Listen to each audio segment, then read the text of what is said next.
the investment requires, the decision for the investment requires a feasibility studies. So every single internationally branded hotel that you see set up here in Guyana all of those projects have been, a feasibility study has been conducted and been done.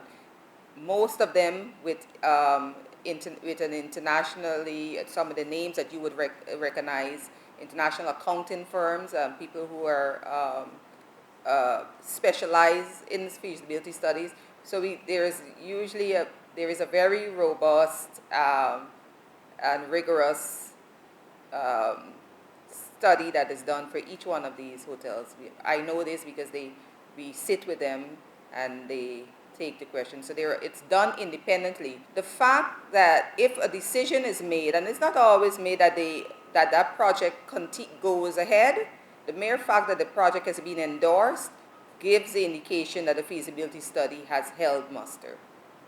Because it will not go ahead if the feasibility study indicates that this is not a viable project. An investor cannot take his or her project ahead without a feasibility study being approved, because their investor, the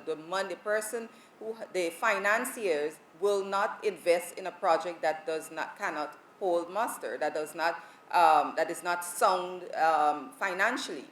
And so you're talking about a financial, if the project is not sound financially, it would not even reach to government, because you have to have a plan for the funding. The investor has to have a plan for the funding of this project before government approves it. So to that end, I will say no, because if there is no plan to fund it, then the project will not be approved. There is in the investment agreement the requirement that when the investor comes to government for the project to be approved, they have to show that there is secure funding, and they cannot secure the funding if the feasibility study has not given them the go ahead for that funding. So it's all tied in.